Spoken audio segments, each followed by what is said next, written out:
చేశాను కాబట్టే ఇరాన్ వెనక్కి తగ్గి తోక ముడుచుకుంది, లేకపోతే ఇరాన్ ఎక్కడ ఊరుకుంటుందా అని ట్రంప్ చెప్పుకొచ్చే ప్రయత్నం చేశాడు. కానీ దాని వెనుక ఉంది పుతిన్. ఇప్పుడు నేతన్యాహు కూడా అదే అనుకుంటున్నారు. మళ్ళీ ఇరాన్ ఇజ్రాయెల్ గొడవ ఎందుకు, ట్రంప్ రావడం ఏంటి, ఇరాన్తో గొడవ ఏంటి, ఇరాన్లో అసలు ఏం జరుగుతుంది, ఎలా కాపాడుకోవాలి, అలీ ఖమేనీ నాపై దాడి చేస్తామని అన్ని పంచాయతీలు ఎందుకు, సరిగా మాట్లాడుకుందామని చెప్పి ఒక మధ్యవర్తిత్వం వహించవయ్యా, నువ్వు పెద్ద మనిషి స్థానం తీసుకోమని చెప్పి పుతిన్తో అడిగాడంట నేతన్యాహు.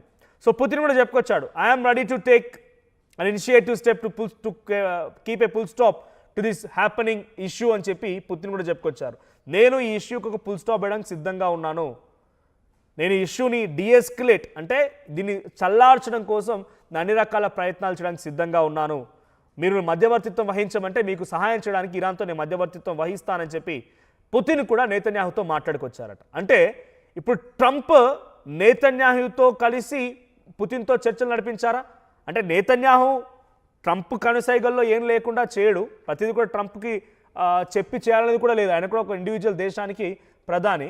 కానీ ఇజ్రాయెల్ నేతన్యాహు డెఫినెట్గా ట్రంప్ సహాయ సహకారాలతోనే కొంత ముందుకు వెళ్తున్నాడు, అన్ని రకాలుగా చేదోడు వాదరిగా ఒకరి తర్వాత ఒకరు ఉన్నారు కాబట్టి సో డెఫినెట్గా నేతన్యాహు ట్రంప్కి చెప్పే ఉంటాడు. సో లేదంటే ట్రంపే నేతన్యాహుతో చెప్పి ఇక్కడ పుతిన్తో మాట్లాడమని అనుంటాడు.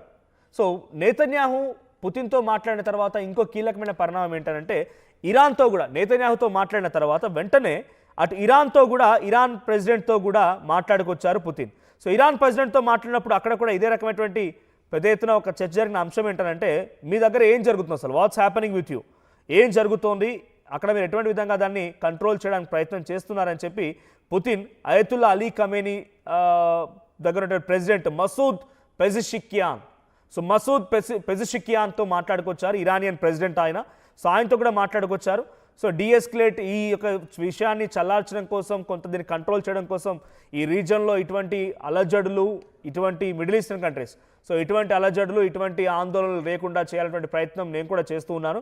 సో వాట్స్ హ్యాపెనింగ్ దేర్ అని చెప్పి అడగడంతో పాటుగా సో నేను డిసెంబర్ 25 నుంచి ఎప్పటికప్పుడు ఇక్కడ క్షుణ్ణంగా పరిశీలిస్తున్నాను, అక్కడి విషయాలన్నీ గమనిస్తూనే ఉన్నాను. సో ఆ సంఘటనలో మీరు ఎటువంటి చర్యలు తీసుకున్నారంటే అడిగినప్పుడు ఇప్పటికే 3600 మందిని హతమార్చాము, ప్రభుత్వానికి వ్యతిరేకంగా అలీ ఖమేనీకి వ్యతిరేకంగా పోరాడుతున్న వారిని 3600 మందిని హతమార్చాము, సుమారుగా 280 లొకేషన్స్లో ఈ యొక్క అంతర్యుద్ధం కొనసాగుతుందని చెప్పేటువంటి మాటని అటు ఇరానియన్ ప్రెసిడెంట్ మసూద్ పెజెష్కియాన్ పుతిన్తో చెప్పుకొచ్చారట. అంటే ఇంతటి స్థాయిలో మరణాలు సంభవిస్తుంటే అలీ ఖమేనీ ఏమంటున్నారు మరి, అంటే ఇంకా మీరు ఈ సిచ్యువేషన్ని ఈ రకంగానే కొనసాగించాలనుకుంటున్నారా అంటే అక్కడ కారణం ఏంటంటే మెయిన్గా ఇరాన్లో economical reasons.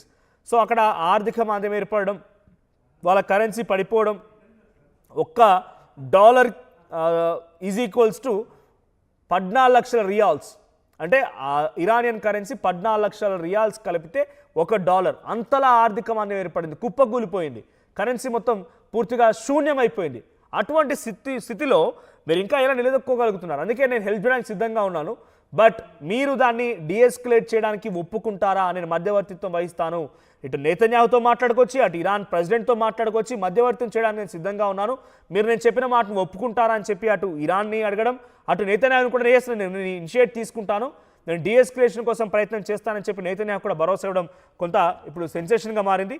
So US based human rights news ఏజెన్సీలు కూడా రంగంలోకి దిగుతున్నాయంట.